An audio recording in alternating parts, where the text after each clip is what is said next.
Fitnah Wahabi atau Muhammad bin Abdul Wahab bagian 3. Baca kitab yuk.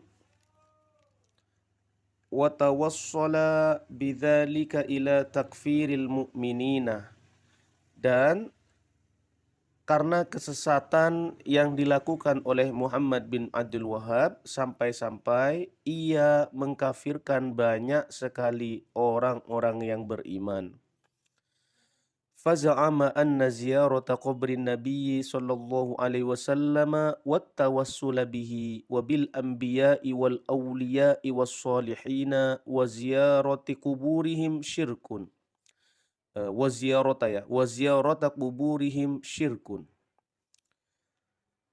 Dan ia mempunyai anggapan bahwasannya berziarah ke kuburan Nabi Muhammad sallallahu alaihi wasallam, bertawassul kepada Nabi Muhammad, kepada para nabi yang lain, kepada para wali, kepada orang-orang soleh, dan berziarah ke kuburan mereka, ini bagian daripada kesyirikan.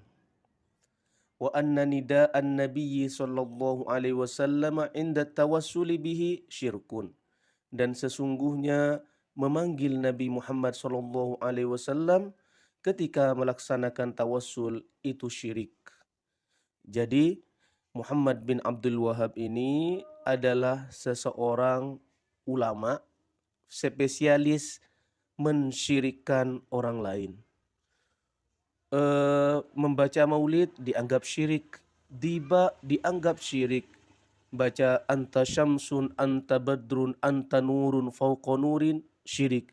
Ya Rasulullah salamun alik, syirik. Jadi semua sesuatu yang tidak dilakukan langsung kepada Allah bagi Muhammad bin Abdul Wahab itu syirik. Padahal itu semua sesuatu yang dilakukan oleh masyarakat secara luas dari masa ke masa.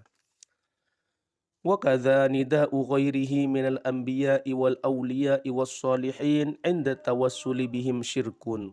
Begitu pula memanggil selain Nabi Muhammad dari nabi-nabi yang lain dan para wali dan orang-orang soleh ketika tawassul juga dianggap syirik. Jadi seperti lantunan ibadallah ibadallah aghithuna li ajalillah, itu syirik, kata Muhammad bin Abdul Wahab. Wa anna man asnada syai'an li ghairillahi, dan sesungguhnya orang yang menyandarkan sesuatu kepada selain Allah, walau ala sabilil majazil aqli, walaupun atas jalan majaz atau perumpamaan, majaz akli, yakunu musyrikan, maka juga dianggap syirik. Nahwi nafa'ani hadad dawa'u, seperti ucapan telah memberikan manfaat kepada saya, hadad dawa'u, obat ini. Obat ini telah memberikan manfaat kepada saya.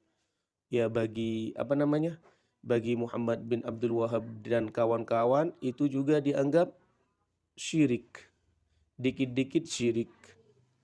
Wa hadzal waliyyu al-fulani 'inda tawassuli bihi fi syai'in. Dan juga seperti ucapan mengucapkan wali tertentu ketika tawassul, itu juga dianggap syirik.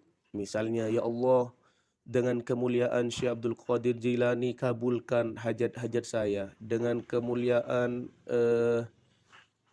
guru sekumpul misalnya, limpahkan rezeki saya, maafkan dosa-dosa saya. Bagi orang-orang Wahabi, bagi Muhammad bin Abdul Wahab, itu juga dianggap syirik.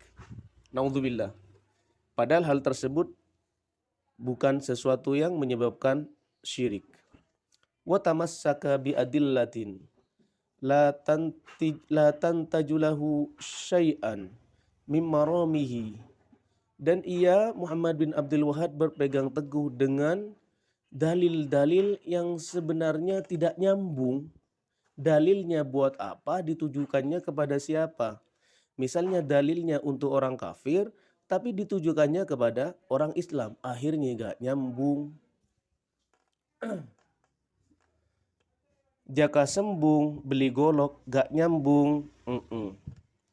Wa ata bi'ibaratin mazuratin, dan ia mendatangkan ibarat-ibarat yang menyimpang, zarafaha, yang ia bagus-baguskan, wala bisa biha alal awami hatta tabauhu, dan ia pakai dalil-dalil yang menyimpang tersebut untuk mendoktrin orang-orang awam, orang-orang yang nggak tahu agama, didoktrin dengan doktrin-doktrin syirik tersebut. Hatta tabauhu, sehingga banyak yang mengikutinya. Wa allafa lahum fi dzalika rasailu, hatta rasailun hatta taqadu kufra aktsari ahli tauhidi. Dan Muhammad bin Abdul Wahab ini mengarang, karangannya ditujukan kepada orang awam, beberapa kitab-kitab kecil, sehingga banyak orang-orang awam mengkafirkan banyak sekali orang-orang ahli tauhid. Orang-orang ahli tauhid. Bagaimana? Kitab ini dilanjut atau cukup di sini? Kalau mau dilanjut, nanti pembahasan selanjutnya kolaborasi antara Muhammad bin Abdul Wahab dan Muhammad bin Sa'ud. Lanjut atau tidak? Silahkan komentar. Jangan lupa di follow